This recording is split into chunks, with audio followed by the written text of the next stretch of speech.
Okay, picture this. It's the pre-dawn hours of January 3rd, 2026. The skies over Caracas, Venezuela just erupt. But it's not the sunrise. It's the flash of explosions and the roar of jets flying way too low. A massive, stunning military operation was kicking off. One that was about to change the entire future of a nation in just a few hours. And for the people on the ground, the reality of what was happening was just starting to hit them. On the ground, it was just pure confusion. And then, terror. Residents like Carmen Hidalgo said the whole ground was shaking from at least 7 huge blasts that just rocked the capital.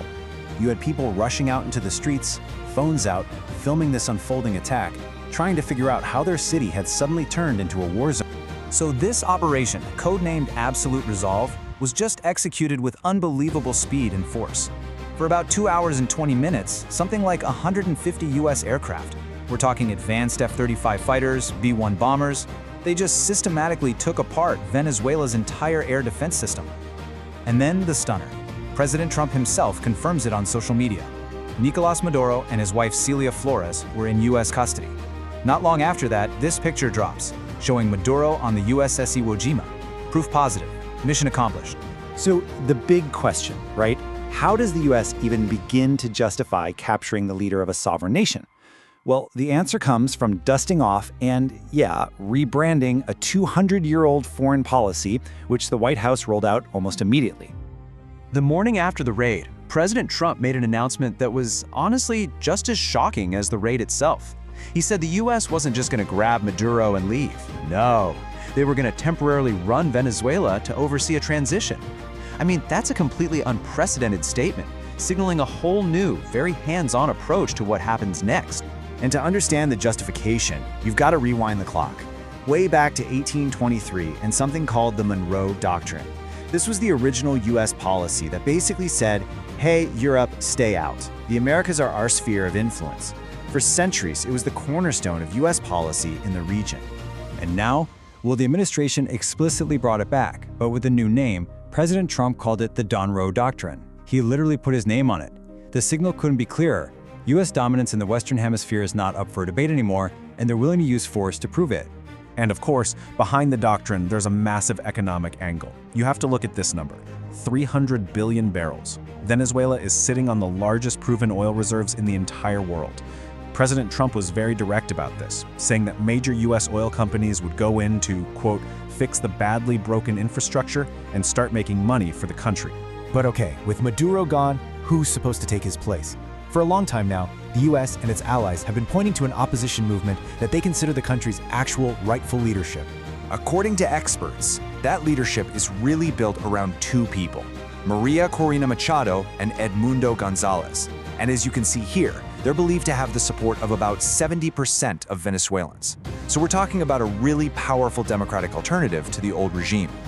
Now, their claim to legitimacy, at least in the eyes of the international community, really comes from the 2024 election. The US position is that Edmundo Gonzalez beat Maduro by more than 2-1, a total landslide, but that Maduro just ignored the results and decided to hang on to power anyway. And that, right there, is what ended any claim he had to being a democratic ruler. So you've got an American raid, a captured dictator, and a popular democratic government ready to step in. You might think everyone would be celebrating, right? Well, not so fast. The reaction was anything but simple. The world, and even the US itself, was instantly and deeply split. Back home, the split was immediate and fell right down party lines, just as you might expect.